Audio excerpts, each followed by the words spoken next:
Alrighty, welcome back, everyone. We just got to all of the positional rankings for the offensive side of the ball for this upcoming draft that is happening or starting on Thursday.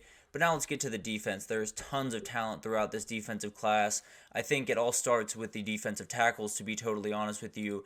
I do believe that Byron Murphy is probably the best defensive player in this class, and I have him as the number one defensive tackle in this group. I think it is pretty clear to me that this is a guy that is athletic ability, speed. He can do literally anything you want him to do. A guy that can go down to two knees against, 300-pound offensive linemen and then blow up a play is someone that doesn't come around too often. So I think he's someone that could sneak up into the first, in the top 10, honestly, to be totally honest with you. But I would expect him to go a little bit later in the first round, but we'll see what happens. He's definitely someone that has really, really high upside.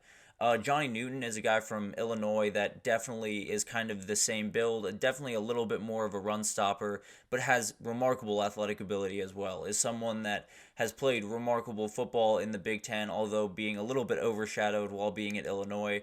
I think he's just a remarkable player and definitely will be a first year starter, will definitely be a huge run stopper to start, and then you kind of just let him loose and do his thing. Braden Fisk is one of the more underappreciated prospects in this entire group. I think he's just remarkable. I think his ability, we saw it towards the end of last season when they absolutely needed him. He showed up huge in those games. So I think he's someone that can totally change the way a team plays their defensive fronts because he's so versatile, because he can play inside, outside, 3 technique, 5 technique, or 1. He's just incredible. I think he's someone that no team will regret drafting him by any means. You have Rookie Aroro, you have Chris Jenkins, Marshawn Nealand is someone that I've heard more and more about as we get closer and closer. I think people are slowly falling in love with this kid because of his elite athletic ability. Dwayne Carter is one of the best run stoppers in the entire country a year ago, will definitely be a huge asset for a team going forward. Michael Hall Jr., kind of the same thing. One of the very few defensive players to leave Ohio State, but a very talented kid. Leonard Taylor III definitely is a, big space eater type guy at the next level. Not necessarily the most athletically inclined, but definitely someone that can make a difference for your team. And then Mason Smith is the guy I have rounding out this list. And I think this is kind of a potential pick. I think you pick him knowing that he will only get better, knowing he will only take strides. And I think, honestly, I've said this a couple of times on this show, that I think he should have gone back to LSU for one more year, but he's made his way into the NFL, and he can still develop there. It will just take a little bit more time, I think, than some other guys on that list. But let's move over to edge rushing, and this is another group that is just remarkably deep. One of the best groups in the entire class. I think offensive tackle and wide receiver are the only ones that really have this beat. But I start with the Liatzi Latu. I think he is the most complete, most professional rusher in this entire group. I think he's someone that, honestly, I wouldn't be surprised if he showed up next year and had 10 sacks as a rookie. I think he's so complete as a pass rusher, and I think there are some worries technically about his overall athletic ability, but when you see that guy get have so much in his bag in terms of pass rushing, it's hard to pass up on him. Then I have Jared Verse at 2. I think his athletic ability is off the charts. He plays the game in such an aggressive style. I think he's someone that is going to really jump off the page. Will probably go later in the first round if I had to imagine, but definitely has the ability to be a big-time player pretty much right away. Dallas Turner has been the guy that has been pegged for quite some time, honestly, as the number one defensive player off the board, but I just don't necessarily see him on the same pedestal as some other people do. I think his athletic ability is remarkable. I think he could definitely be a game changer. I just think it's going to take him some time to kind of fill out physically, get a couple more pass rush moves in his bag, and become the pass rusher he definitely can be, but is still a little bit away from being. And then you have Darius Robinson and Chop Robinson, two guys that were just remarkable for this team. Chop Robinson is honestly only second athletically probably to Jared Verse. He's just remarkable coming off the edge. They had to replace him with their best player in Abdul Carter this year for Penn State. So I think Chop Robinson is just going to be remarkable at the next level, and you'll be able to utilize him in a number of different ways, which is something defensive coordinators love to hear. So I love that kid. I think he's someone that is going to be a huge difference maker. I think Jonah Ellis is one of the most underappreciated defensive ends in this group. I think he is a very professional rusher, much like Latu is. Excuse me. And I think he's just someone that can definitely be a great. Will make every play. Will make the right play pretty much every time. Will not get you into trouble. Will not overplay his hand. Will not do anything to really hurt himself necessarily. And then will just be in the right position. And then you have Braylon Trice. I think he has huge upside. Gabriel Murphy, the exact same thing. I think Adisa Isaac is a little bit of a project, but definitely has the athletic ability to be elite at the next level. And Chris Braswell, kind of the same thing. I think he's someone that obviously can handle that real strength of, the SEC offensive lineman, but probably will take some time to get to where he needs to be as a pass rusher in terms of the technical work that goes into that. But let's move back a little bit and let's go to the other part of the front seven, the linebackers. It starts with Edrin Cooper. I think this is comfortably the best linebacker in this group. The most complete, can do literally everything on the field, is a game manager, is really the quarterback of that defense, has been for quite some time at Texas A&M, and definitely can be at the next level. So really like him. I think Peyton Wilson is an athletic freak. He can do literally whatever you need him to do. I tend to believe he'll be kind of in more of a pass rush type role at the next level, but you can put him wherever you need him to be, and he'll make plays for you, that's for sure. I think Jeremiah Trotter is someone that is as consistent as they come. He's not going to miss a lot of tackles. He's going to be a great linchpin for a defense wherever he gets drafted. I think Junior Colson's kind of the exact same. A dude that is super athletic, makes just insane amounts of tackles. I mean, we saw it at Michigan. He was their leading tackler, I believe, the last 2 years. So someone that is an absolute game changer, will be someone that will probably get taken a little bit later in the draft, but definitely will make a team very happy. Tyron Hooper is someone that transferred from Florida to Mizzou and really showed off his athletic ability. I think he's just remarkable at that position. Javon Solomon from Troy, kind of the same thing. Maris Leafau is someone that definitely needs some work in terms of filling out and becoming that middle linebacker that he's capable of being, but definitely has ability. I think Jalen Ford is a little bit of a project as well, but showed off his athletic ability at Texas, especially in coverage. I think had 4 picks one of his years, so definitely a lot of athleticism at that position. Braden McGregor is a guy that I think is getting overlooked in this group. Definitely a really good, I think more of a pass rushing option, kind of like Peyton Wilson.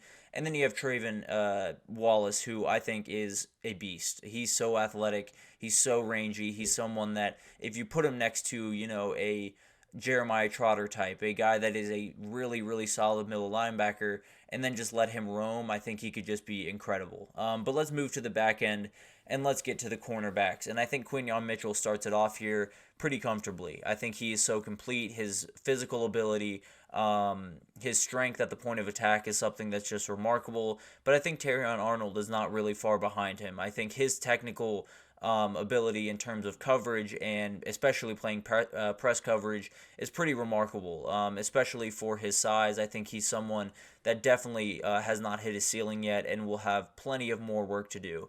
And then you have Kool-Aid McKinstry, his running mate at Alabama. Athletic ability, speed, everything is just off the charts with this kid. So definitely really like him. I think he could be a difference maker all over the field, to be totally honest with you. Cooper DeJean is a guy that won't just make his money as a cornerback, will definitely be a punt returner at the next level, and will make some plays there. There's no two ways about that. Nate Wiggins has athletic ability out the wazoo, is someone that is as fast as anyone in this entire class, can definitely make up ground if he, loses a guy possibly in zone coverage, can definitely make up ground and make a spectacular play. Kamari Lassiter, in my opinion, is the most underrated of this group. I think he's someone that, if you look at his time at UGA, there were very few times where this guy got exposed. There's definitely some speed related issues, I think, but put him in the right situation, probably a boundary corner, I think he's someone that could be a total game changer. Then you have Mike Sandristrill. I think he's someone that is kind of in an interesting position because he is a slot corner, is not necessarily as highly touted as the rest of these guys, but is just remarkable. Plays football the right way, plays football like he's got rent due, is just remarkable. So I think he's someone that I really expect to be a huge game changer at the next level. I have Enos Rackstraw and Chris Abrams-Drain here, the Mizzou duo at 9 and 10. I think they're a really remarkable group. I think Enos Rackstraw is just a little bit more physically capable, at least to start off his career, I think. And then TJ Tampa is a guy that might be a little bit later in the draft, but plays fast, is really aggressive at the point of attack, and I think will be a really, really good piece for a team going forward. Maybe not next year, but throughout his career, I think he could be a huge piece. And then we'll get to the safeties. Kind of probably the worst position group in the entire class, to be totally honest with you, but still some really good names here. I start with Javon Bullard. I think he plays the game the way you want a safety to play the game. Definitely a little bit more of that nickelback kind of position, but can play boundary safety, can play free safety, and just flies downhill. Someone that teams are going to absolutely fall in love with in practice because he's going to pop pads, that's for sure. I think the guy right behind him is Cole Bishop. I think he's a very complete player, can definitely do a ton of different things. Will be someone that might take a little bit of time to fill out physically, but definitely plays the game really strong. Doesn't make a lot of mistakes by any means, and is definitely someone that, while he was at Utah, was the linchpin of that back end for sure. Then you have Tyler Nubin from Minnesota, really remarkable player. Jaden Hicks keeps getting love from Washington State. I think he's slowly climbing up the boards. Trey Taylor is the guy in this group that I think is getting overlooked, though. His athletic ability, especially in the pass rush game where you don't necessarily have as many safeties, pass rushing these days. You had Jamal Adams. You have some other guys that dabble in it from time to time, but this is a kid that you can absolutely fly off the edge and hit a quarterback where he's not getting up for a minute. So I think he's someone that might go a little bit later, but could be an absolute game changer for a team. You have Kalen Bullock from USC, Tyke Smith from UGA is a very complete player. Jalen Simpson from Auburn is a guy that I think has a ton of upside, just needs a little bit of time to kind of learn the intricacies of that safety position. Then you have Cameron Kitchens, who did not necessarily have the greatest pre-draft period, but has tons of really good tape from Miami. And then you have Damani Richardson to finish it out at Texas A&M. All, guys that definitely have some question marks. It could be a class that has maybe only one or two of these guys actually hit, and some of those guys could not be on this list. But at the end of the day, I think there's a group of guys in this group, or in this safety group, that definitely could make a difference for their team. I think they're guys that play really fast. I think Javon Bullard's a guy that teams are just going to fall in love with. Whoever drafts him is going to absolutely love this kid, and I think keeping him off the field is not going to be easy. But that'll do it for the rankings. I know that was a lot of names, a lot of information to throw at you, but wanted to make sure you guys got an idea of where I sat with all of these position groups, who I thought was kind of setting the pace at each position group, and who I thought was kind of lagging behind a little bit. But we're going to take our second break here, and when we come back, we're going to talk about some spring games, get back to the college football world, talk a little bit about USC, Florida State, Notre Dame, and Texas A&M. They were in action on Saturday, and there was a lot to talk about, so we will break that down right after this, so stick with us.